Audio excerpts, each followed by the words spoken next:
Well, today we're going to consider a topic which is a quote from the Bible called "to be sons of God."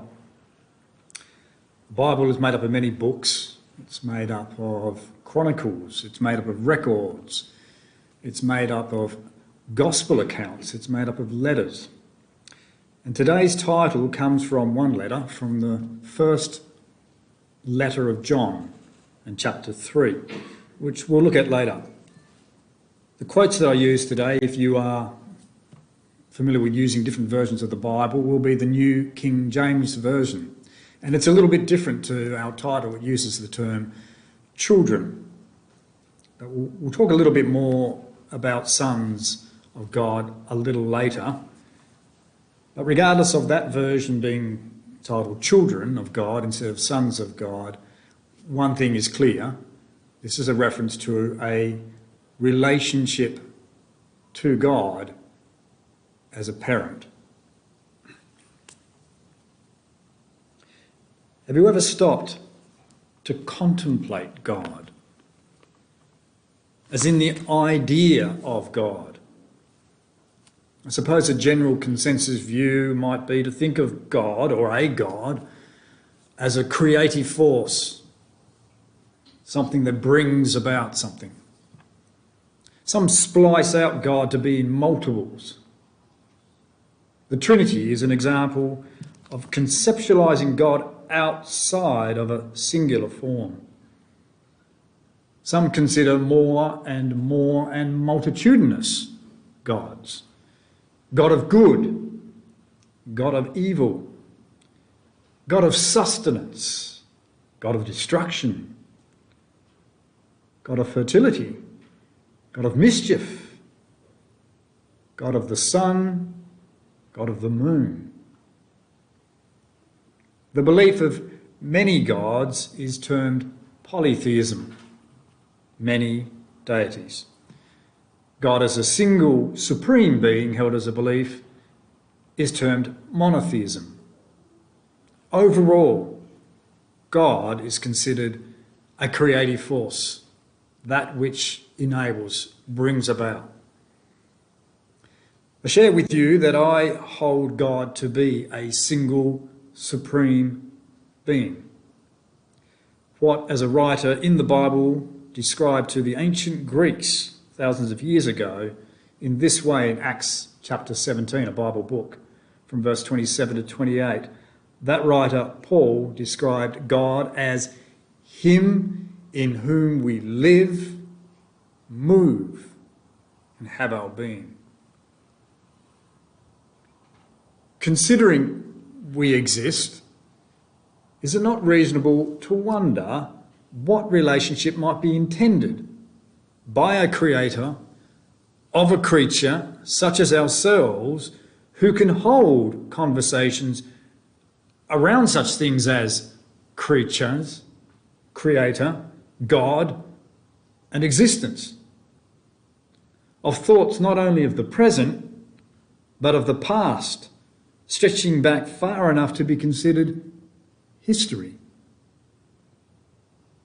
of a future yet to occur, of what is, what was, and what is to be. This sits with us humans.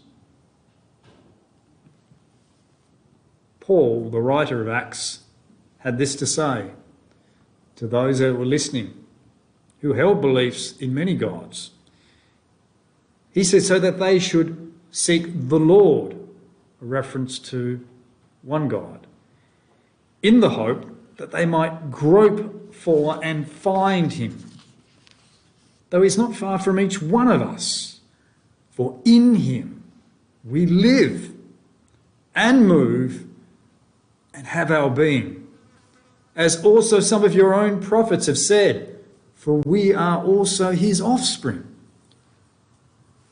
That's from the Bible book of Acts, chapter 17, verses 20 to 28.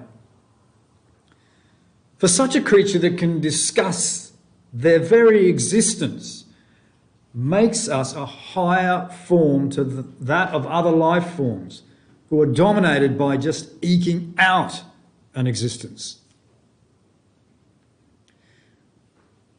We have a record, this book, the Bible, we have a record of God seeking to impress upon us humans that our capacity to consider all these concepts is not by chance. The record reaches out to humanity that an existence higher is being sought, that a relationship is being sought. There is a calling, and the Bible contains the record in which is framed our title. And it's from the first letter of John, chapter 3, and verse 1. Where John says, "Behold, what manner of love the Father has bestowed on us, that we should be called children or sons of God. Therefore the world does not know us because it did not know him."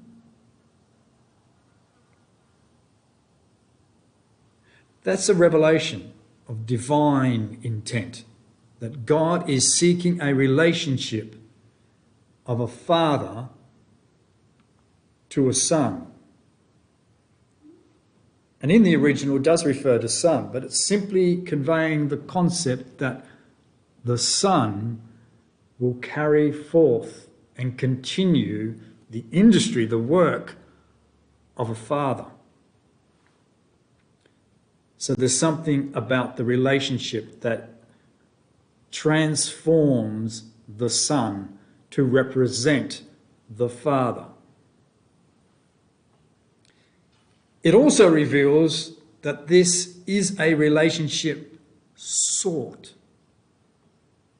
It's not by default. It's not in place naturally. And a driving force is love that has been bestowed.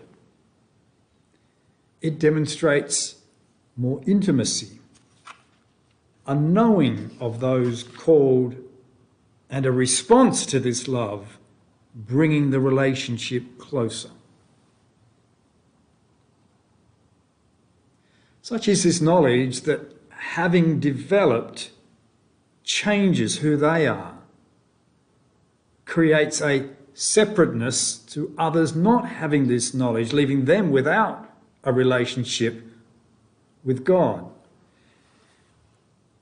It confirms a lack of knowledge of who God is will translate into a lack of knowledge of who they, whose lives are being changed by their relationship to God as a father, will be. Okay, great. Are God and some humans getting to be considered as sons of God? The relationship not well understood or not understood at all by the wider world. Does this have any significance for the world? Might it have any significance for me? For you? That might be better understood if we can understand what is the idea of and how the change is being effected. What does it mean to be sons of God? What is the calling? The concept of a son is a result of an act of begettal, that is, a father begets a son, a term readers of the Bible might be familiar with. I think understanding what that means contributes positively to the subject. Beget means, in essence, to bring about. The origins of the English word shows it means to get by effort. The Bible's use agrees. For the original Greek word that the writer here in 1 John goes on to use means to bring forth, to procreate, stemming from the idea of generation. The same writer, John, in 1 John A little bit further on in chapter 5 goes on to say this: whoever believes that Jesus is the Christ is born of God, and everyone who loves him who begot God also loves him who is begotten by him. By this we know that we love the children of God, when we love God and keep his commandments. For this is the love of God, that we keep his commandments. And his commandments are not burdensome. For whatever is born of God overcomes the world. And this is the victory that has overcome the world, our faith. It's 1 John 5 and the opening 4 verses. All right, so what's that about? It kind of sounds good, but it also sounds a bit anti, doesn't it? Anti-world. Only seems to highlight this disconnect of a wider world to a select number, now choosing, by implication, to relate more closely to their Creator than to the world, which may have otherwise seemed more natural to them. Why would we even want to go down such a path for life? Well, the Bible states it to be a path for life. And the standard path in life has an inevitability about it, a path resulting in death. A life that ends in death.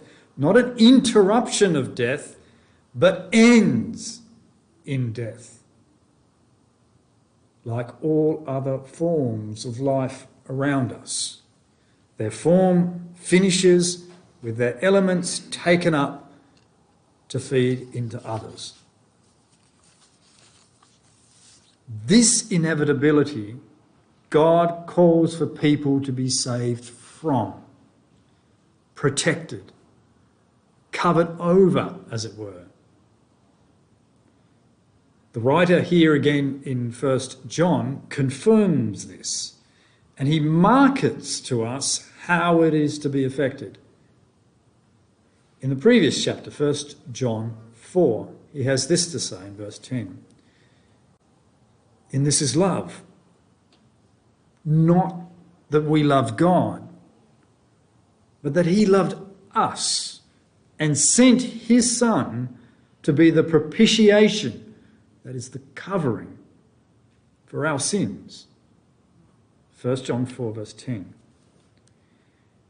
He states the relationship to be sons of God as a father hasn't been initiated by any of us.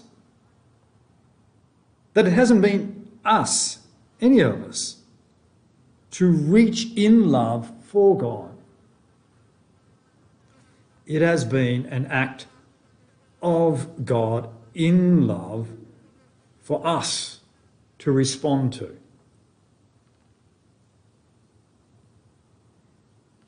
How does that sit with you? With the amount of conflict in this world, whether domestically, socially, internationally, God seems often to be highlighted as either, at worst, a cause of conflict or as uncaring. The Bible, here's one here. The Bible, when read in its entirety, and this is key, reveals a different point of view. Why might that be the case? Listen to these words. It's the same writer, but it's from his gospel record. Gospel as a reference to good news about God's kingdom that he has in store and the king that he's appointed. John states in that gospel record, chapter 3, "For God so loved the world that he gave his only begotten Son, that whoever believes in him should not perish, death not being the last say, but have everlasting life. For God did not send his Son into the world to condemn the world, but that the world through him might be saved. John 3, verses 16 to 17. You may have heard this Bible quote. Why is it these words on high don't appear to translate as we witness so much of broader conflict and conflicts invoking God? That is to say, we do this in the name of our God. We declare God as we now take action. We do this for our God.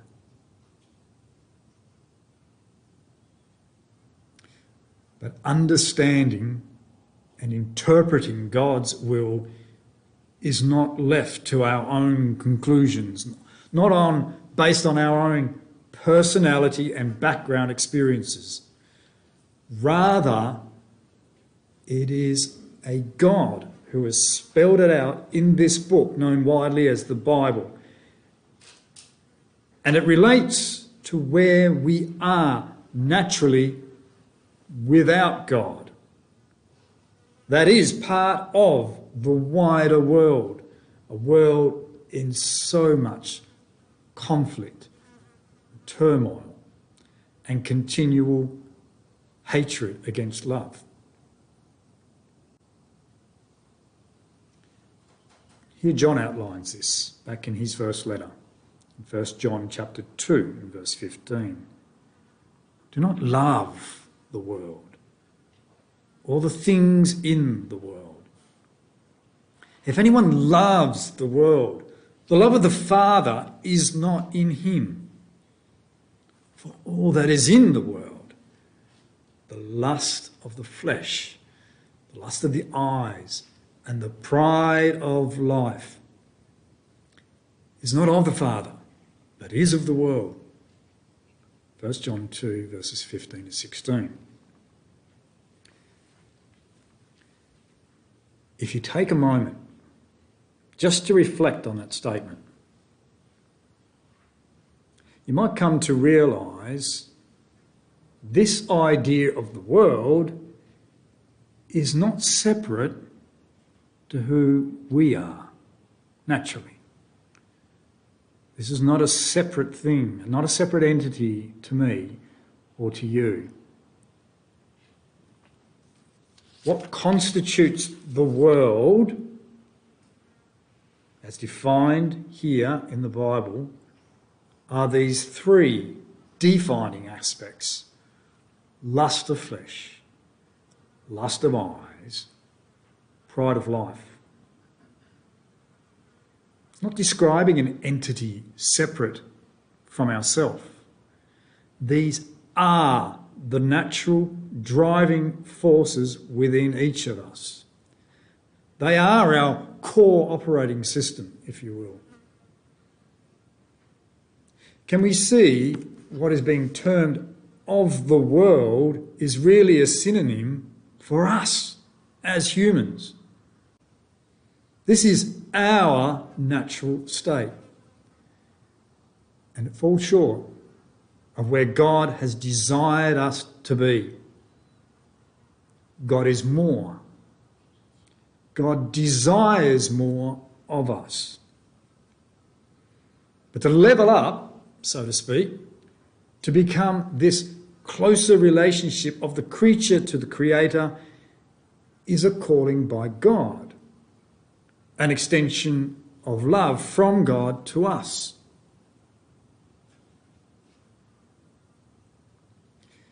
We are of the world, but can be more.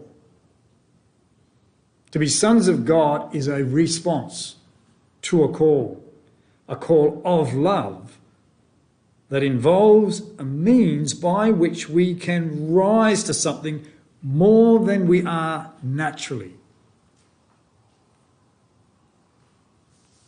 Can you do it? What might that be like?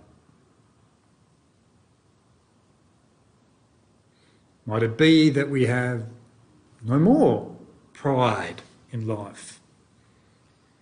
No more lust for what we see? No more drive to satisfy base desires of our flesh?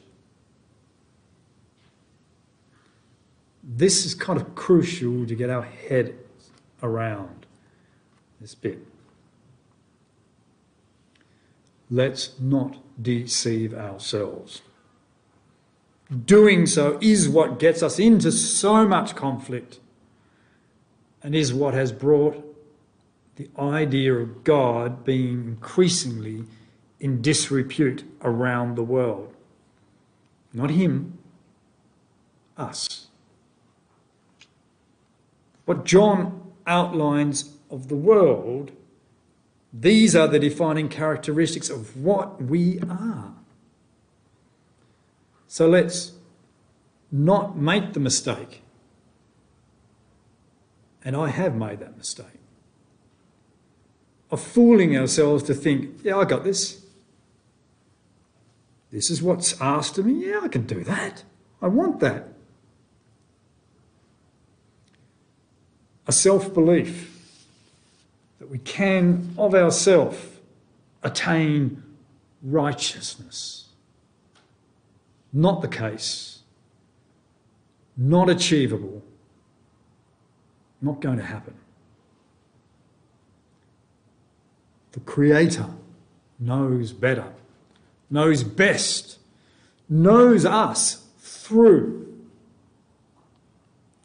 God has provided the means. And we'll requote what John had said in 1 John 4 verse 10. And this is love. Not that we loved God, but that he loved us and sent his Son to be the propitiation for our sins. God has called for a Son of God relationship. But to achieve what is not natural has been his only begotten Son. Important. So important. Because his Son, begotten by divine means, so he's like no other, himself was not divine by nature. Rather was also born as flesh, as everyone else. That defines where we can be related, because there's a big disconnect between what God is and what we are. It's why this Son is also referred to as a Son of Man. That's not well understood across the world. Yet it is so crucial to understand that here John makes this very point as defining a relationship to God separate to the world, separate from the world. So earlier on in that same chapter, he says this from verse 2. By this ye know the Spirit of God. Every spirit that confesses that Jesus Christ, there's the Son, that Jesus Christ has come in the flesh is of God. You believe that, then you can relate to God. And every spirit that does not confess that Jesus Christ has come in the flesh is not of God. So if you believe that, then you can't relate to God. See why this is crucial. And there's not a consensus of this across the globe. In fact, it describes that disbelief that Jesus has come in the flesh in this way. He goes on to say, this is the spirit of the Antichrist, which you've heard was coming and is now already in the world. You are of God, little children, and have overcome them. Same language. Because he who is in you, not of yourselves, he who is in you is greater than he is in the world. They are of the world. Therefore they speak as of the world, and the world hears them. But that doesn't enable this relationship that God's seeking. And the relationship is possible through the Son. You might have picked up now that there is a bridge from being of the world, where we are naturally, to being of God, which is not natural, requiring more than our own capabilities. Where we keep defaulting to our natural desires in contrast to a better version, a better way God would prefer, is called sin. The stuff we naturally do. The Bible makes it very clear there is no living soul ever to have succeeded in not sinning, and all will die in consequence to it. Harsh reality. Yet it's a reality, if we're honest, we witness throughout our lives. But it's never been God's desire, according to the Bible, for that to be all it will ever be. Enter the Son, who has been the only living soul born of the flesh who never sinned. Only one. He is the key. Key to being more than being of the world. Key to having sins forgiven, covered over. Key to changing. Him as Saviour of sins, having the resulting death not to be the final call. He lived, died, and rose from the dead because of that. That's the hope. So what do you think is needed from us to use that bridge? This is not just a use of the name, though, which is, by the way, Yeshua, Mashiach, or the Lord Jesus Christ. And no doubt we'll hear a bit of that name more around the world in the next couple of weeks as we head towards that festive period. But just saying the name won't do.